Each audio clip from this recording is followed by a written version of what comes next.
When the U.S. Navy put together a highly classified operation to rescue American prisoners of war off the coast of North Vietnam in 1972, it was a natural choice to have Lieutenant Melvin Spencer Dry lead the Navy SEAL team. Dry was a fearless and respected leader who immediately jumped at the chance to save his fellow countrymen, but ultimately lost his life while doing so. Operation Thunderhead called for the two prisoners to sail away from Hanoi in a stolen craft, then meet 4 men on an island in the Red River who would get there after being launched from the USS Grayback.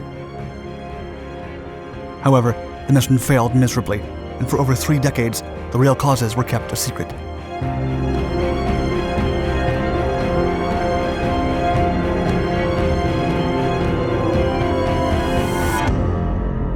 A man fit for the job.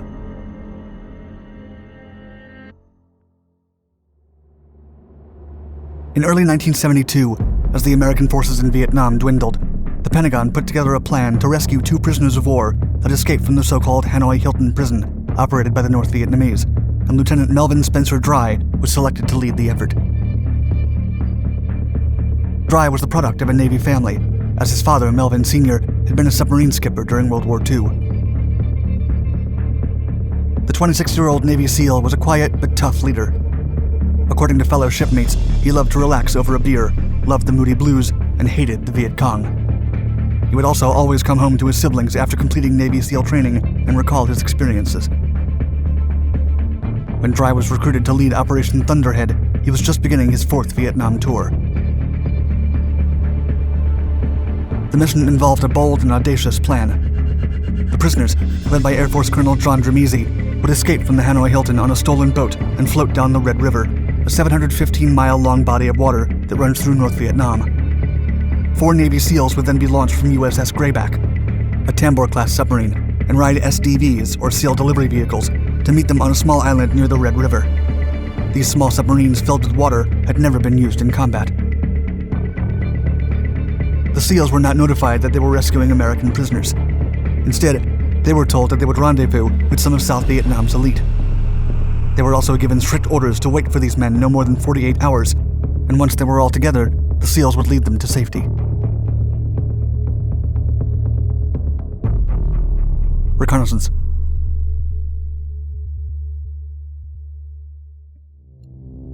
The operation was launched in mid-April, with SEAL Team 1 leaving Subic Bay in the amphibious transport submarine USS Grayback on their way to the Red River. On June 3rd, Dry, Chief Warrant Officer Philip L. Moki Martin, and underwater demolition experts Lieutenant John Lutz and Fireman Thomas Edwards left Grayback on an SDV to perform a clandestine reconnaissance run. However, the team faced strong currents and several navigation errors, in addition to running out of battery. The 4 men then scuttled the underpowered SDV and swam in open waters looking for Grayback, but they couldn't find it. The team was rescued the following day a few miles off the coast. A helicopter picked them up and delivered them to USS Long Beach, the operation's command ship.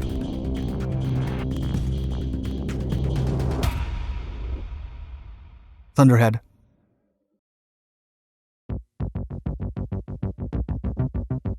Upon boarding USS Long Beach, Dry requested that his team be dropped into the ocean from a helicopter to be picked up by Grayback.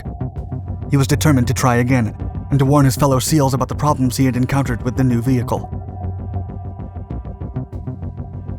At 11 p.m. on June 5th, Dry's team boarded a helicopter to be transported to Grayback, but upon reaching the expected position, the submarine was nowhere to be found.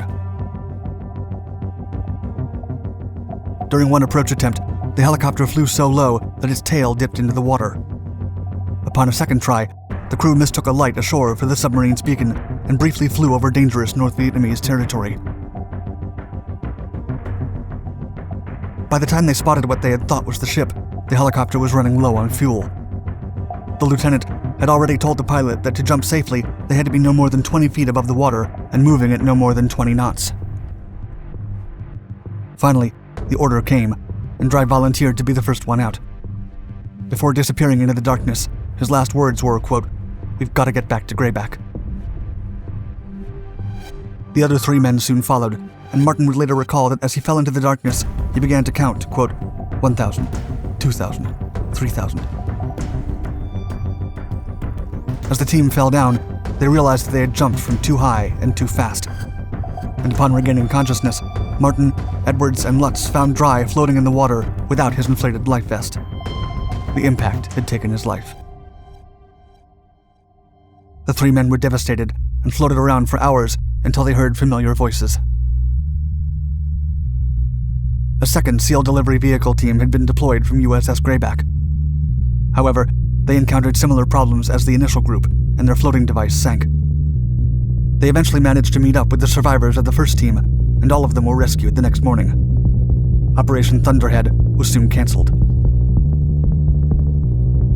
Ultimately, the teams could not rescue any prisoners of war, as they had been unable to escape Hanoi Hilton. Unbeknownst to the SEAL teams, the North Vietnamese had relocated the American prisoners. Fireman Thomas Edwards suffered worse injuries than initially thought. He broke several ribs upon impact with the water, and also had an aneurysm that wasn't discovered until years later.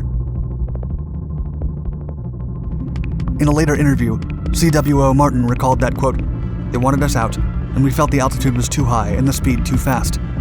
As drop master, I was looking for the telltale signs of spray from the helo, either coming in the door or when I looked toward the rear and below the helo.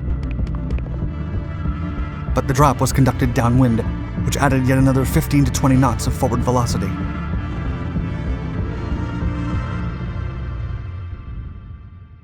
A cover-up.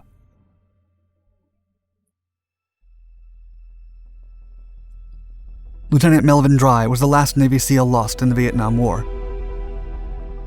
Because of the secrecy surrounding the mission, the military eventually created a cover-up story that stated he had perished during a training exercise. The Dry family was not told the truth until decades later. When Melvin Dry Sr. found out about his son's passing, he wrote a single word in his diary: desolation. As a veteran himself, he never believed the Navy's story, and eventually launched an effort to award his son a posthumous Bronze Star Medal. Still, the Navy refused to acknowledge the incident as a combat loss, and Melvin Dry Sr. passed away in 1997 without knowing what happened to his son. Both father and son share a grave at Arlington National Cemetery in Virginia.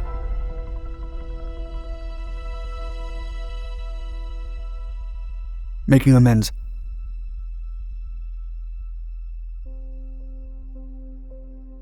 In July of 2005, 33 years after Dry lost his life at sea, the Navy's publication, Proceedings, printed an article written by two of the lieutenant's former Naval Academy classmates.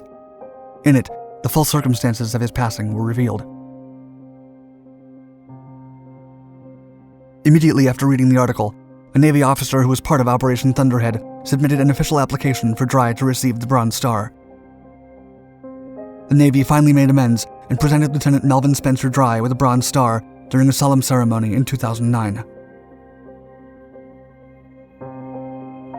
Rear Admiral Joseph Kernan stated that, quote, "It took a long time for this recognition to manifest itself. Today is the result of tireless efforts of many of you." As the ceremony went on, Robert Dry, the youngest in the family, acknowledged the Navy's effort, quote, "Only several weeks ago I received a phone call that I thought would never come. This gathering here today fulfills my parents' greatest wish.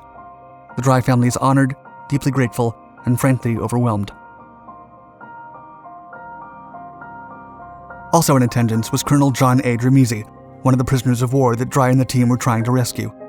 He said that Dry's bravery was, quote, "a demonstration of the kind of dedication to purpose that binds us together in terms of being true military men."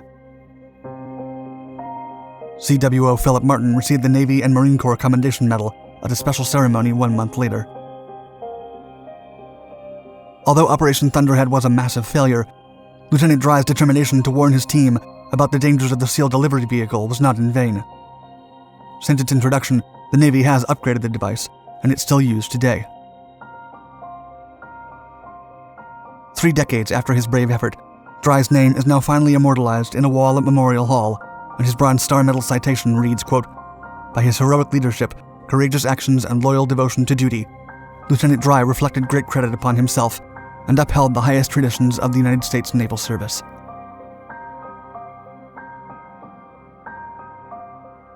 Thank you for watching our Dark Seas channel. Don't forget to subscribe to our 7 other channels, and let us know about any other topics of your interest in the comments below. Also hit the bell icon to be notified of our newest content.